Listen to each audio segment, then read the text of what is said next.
श्री कृष्णा भक्तजनों, तो मैं आज आपको नवरात्रि व्रत कथा सुनाती हूँ। तो आइए श्रवण कीजिए।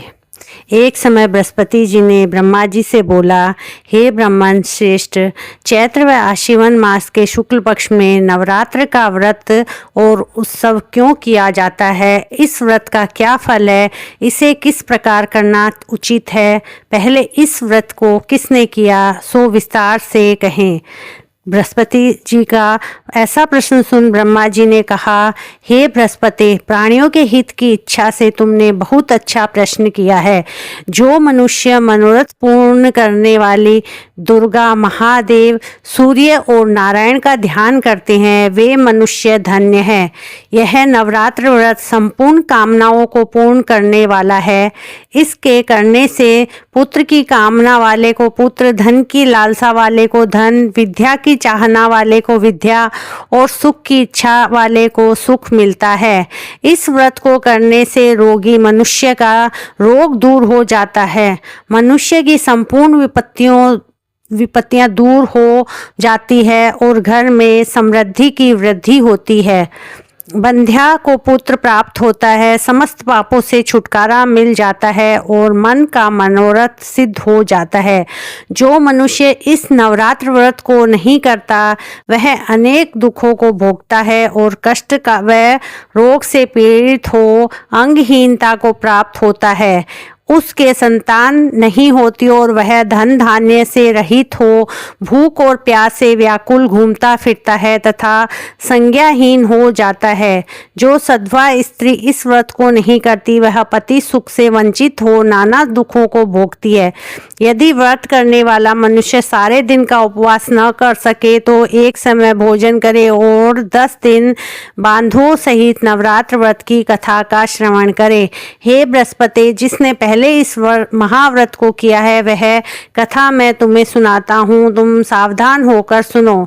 इस प्रकार ब्रह्मा जी का वचन सुनकर बृहस्पति जी बोले, हे ब्राह्मण, मनुष्यों का कल्याण करने वाले इस व्रत के इतिहास को मेरे लिए कहो। मैं सावधान होकर सुन रहा हूँ। आपकी शरण में आए हुए मुझ पर कृपा करें। ब्रह्मा जी बोले, प्राचीन काल में मनोहर नगर में पीड़ित नाम का एक अनाथ ब्राह्मण रहता था। वह भगवती दुर्गा का भक्त था। उसके संपूर्ण सद्गुणों से युक्त सुमति नाम की एक अत्यंत सुंदरी कन्या उत्पन्न हुई। वह कन्या सुमति अपने पिता के घर बाल्यकाल से अपनी सहेलियों के साथ क्रीड़ा करती हुई इस प्रकार बढ़ने लगी, जैसे शुक्ल पक्ष का चंद्रमा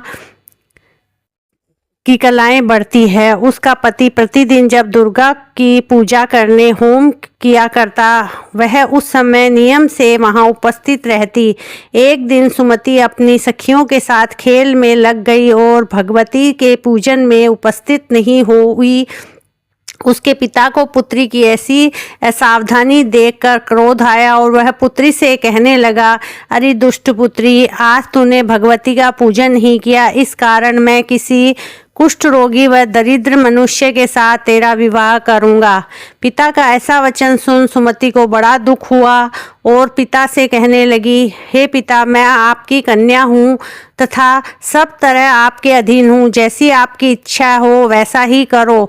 राजा से, कुष्ठी से, दरिद्री से अथवा जिसके साथ चाहो मेरा विवाह कर दो, पर होगा वही जो मेरे भाग्य में लिखा है। मेरा तो अटल विश्वास है, जो जैसा कर्म करता है उसको कर्मों के अनुसार वैसा ही फल प्राप्त होता है। क्योंकि कर्म करना मनुष्य के अधीन है, फल देना ईश्वर के अधीन है। जैसे अग्नि में पड़ने से तृणादि उसको अधिक प्रदीप्त कर देते हैं, इस प्रकार कन्या के निर्भयता से कहे हुए वचन सुन उस ब्राह्मण ने क्रोधित हो अपनी कन्या का विवाह एक कुष्ठी के साथ कर दिया और अत्यंत क्रोधित हो पुत्री से कहने लगा कि हे पुत्री, अपने कर्म का फल भोगो, देखें भाग्य के भरोसे रहकर क्या करती हो।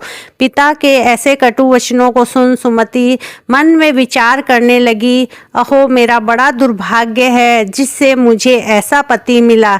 इस तरह अपने दुख का विचार करती हुई वह कन्या अपने पति के साथ वन में चली गई और डरावने कुशायुक्त उस निर्जन वन में उन्होंने वह रात बड़े कष्टों से व्यतीत की। उस गरीब बालिका की ऐसी दशा देख देवी भगवती ने पूर्व पुण्य के प्रभाव से प्रकट हो सुमति से कहा, हे दीन ब्राह्मणी, मैं तुझसे प्रसन्न हूँ, तुम जो चाहो वरदान मांग सकती हो। भगवती दुर्गा का यह वचन सुन ब्राह्मणी ने कहा, आप कौन है, वह सब मुझसे कहो। ब्राह्मणी का ऐसा वचन सुन देवी ने कहा कि मैं आदि शक्ति भगवती हूँ और मैं ही ब्रह्म विद्या व सरस्वती हूँ। प्रसन्न होने पर मैं प्राणियों का दुख दूर कर उनको सुख प्रदान करती हूँ। हे ब्राह्मणी, मैं तुझ पर तेरे पूर्व जन्म के पुण्य के प्रभाव से प्रसन्न हूँ। तुम्हारे पूर्व जन्म का वृतांत सुनाती हूँ, सुनो। तू पूर्व जन्म में निषाद की स्त्री थी और अति पतिव्रता थी। एक दिन तेरे पति निषाद ने चोरी की। चोरी करने के कारण तुम दोनों को सिपाहियों ने पकड़ लिया और ले जाकर जेल खाने में कैद कर दिया। उन दोनों ने तुझको और तेरे पति को भोजन भी नहीं दिया। इस प्रकार नवरात्र के दिनों में तुमने न तो कुछ खाया और न जल ही पिया। इस प्रकार 9 दिन तक नवरात्र का व्रत हो गया। हे ब्राह्मणी, उन दिनों मैं जो व्रत हुआ, इस व्रत के प्रभाव से प्रसन्न होकर मैं तुझे मनवांछित वर देती हूँ।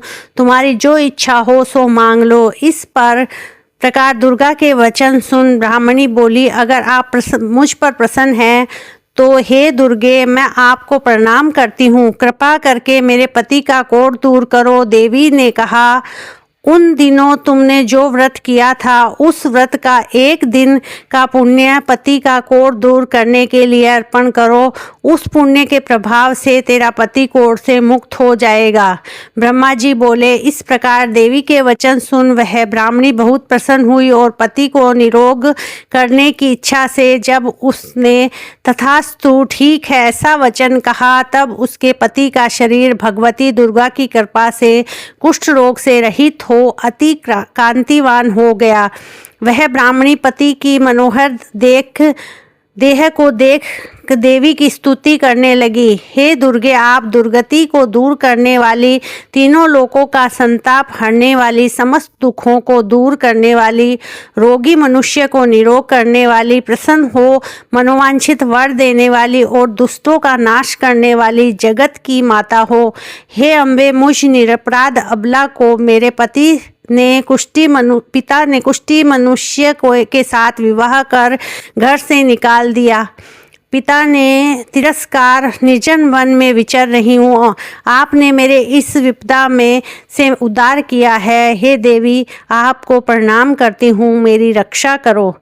ब्रह्मा जी बोले, हे बृहस्पति, उस ब्राह्मणी की ऐसी स्तुति सुन देवी बहुत प्रसन्न हुई और ब्राह्मणी से कहा, हे ब्राह्मणी, तेरे उदालय नामक अति बुद्धिमान, धनवान, कीर्तिवान और जितेंद्रिय पुत्र शीघ्र उत्पन्न होगा। ऐसा वर प्रदान कर देवी ने ब्राह्मणी से फिर कहा कि हे ब्राह्मणी, और जो कुछ तेरी इच्छा है सो वह मांग ले। भगवती दुर्गा का ऐसा वचन सुन सुमति ने कहा कि हे भगवती दुर्गे, अगर आप मुझ पर प्रसन्न हैं तो कृपा कर मुझे नवरात्र व्रत की विधि और उसका फल का विस्तार भी वर्णन करें। महात्मन, इस प्रकार ब्राह्मणी के वचन सुन दुर्गा ने कहा, हे ब्राह्मणी, मैं तुझे संपूर्ण पापों को दूर करने वाले नवरात्र व्रत की विधि बताती हूँ, जिसको सुनने से मोक्ष की प्राप्ति होती है। आश्विन मास के शुक्ल पक्ष की प्रतिपदा से लेकर 9 दिन तक विधि पूर्वक व्रत करे। यदि दिन भर का व्रत न कर सके तो एक समय भोजन करे। विद्वान ब्राह्मणों से पूछकर घट स्थापना करे और वाटिका बनाकर उसको प्रतिदिन जल से सींचे। महाकाली, महासरस्वती और महालक्ष्मी देवी की मूर्ति स्थापित कर उनकी नित्य विधि सहित पूजा करे और पुष्पों से विधि पूर्वक अर्घ्य दे। बिजोरा के फल से अर्घ्य देने से रूप की प्राप्ति होती है। जायफल से अर्घ्य देने से कीर्ति, दाक से अर्घ्य देने से कार्य की सिद्धि होती है। आंवले से अर्घ्य देने से से सुख की प्राप्ति और केले से अर्घ्य देने से आभूषणों की प्राप्ति होती है। इस प्रकार पुष्पों व फलों से अर्घ्य देकर वह व्रत समाप्त होने पर 9वें दिन यथाविधि हवन करे। खांड, घी, गेहूं, शहद, जौ, तिल, बिल्व, नारियल, दाख और कदम आदि से हवन करे। गेहूं से होम करने से लक्ष्मी की प्राप्ति होती है। खीर एवं चंपा के पुष्पों से धन की और बेल पत्रों से तेज व सुख की प्राप्ति होती है। आंवले से कीर्ति की और केले से पुत्र की, कमल से राज सम्मान की और दाख से संपदा की प्राप्ति होती है। खांड, घी, नारियल, शहद, जौ और तिल तथा फलों से होम करने से मनोवांछित वस्तु की प्राप्ति होती है। व्रत करने वाला मनुष्य इस विधि विधान से होम कर आचार्य को अत्यंत नम्रता के साथ प्रणाम करे और यज्ञ की सिद्धि के लिए उसे दक्षिणा दे। इस प्रकार बताई हुई विधि के अनुसार जो व्यक्ति इस व्रत को करता है उसके सब मनोरथ सिद्ध होते हैं, इसमें तनिक भी संदेह नहीं है। इन 9 दिनों में जो कुछ दान आदि दिया जाता है उसका करोड़ों गुना फल मिलता है। इस नवरात्र व्रत करने से अश्वमेघ यज्ञ का फल मिलता है। हे ब्राह्मणी, इस संपूर्ण कामनाओं को पूर्ण करने वाले उत्तम व्रत को तीर्थ, मंदिर अथवा घर में विधि अनुसार करें। ब्रह्मा जी बोले, बृहस्पति, इस प्रकार ब्राह्मणी को व्रत की विधि और फल बताकर देवी अंतर्ध्यान हो गई। जो मनुष्य या स्त्री इस व्रत को विधि पूर्वक करता है वह इस लोक में सुख प्राप्त कर अंत में दुर्लभ मोक्ष को प्राप्त होता है। हे बृहस्पति, यह इस दुर्लभ व्रत का महात्म्य है जो मैंने तुम्हें बतलाया है। यह सुन बृहस्पति जी आनंद से प्रफुल्लित हो ब्रह्मा जी से कहने लगे कि हे ब्राह्मण, आपने मुझ पर अति कृपा की जो मुझे इस नवरात्र व्रत का महात्म्य सुनाया। ब्रह्मा जी बोले कि हे बृहस्पति, यह देवी भगवती शक्ति संपूर्ण लोकों का पालन करने वाली इस महादेवी के प्रभाव को कौन जान सकता है। बोलो माँ भगवती की जय, बोलो माँ दुर्गा की जय। तो भक्तजनों, अगर पसंद आए तो लाइक, शेयर, सब्सक्राइब करें। राधे राधे।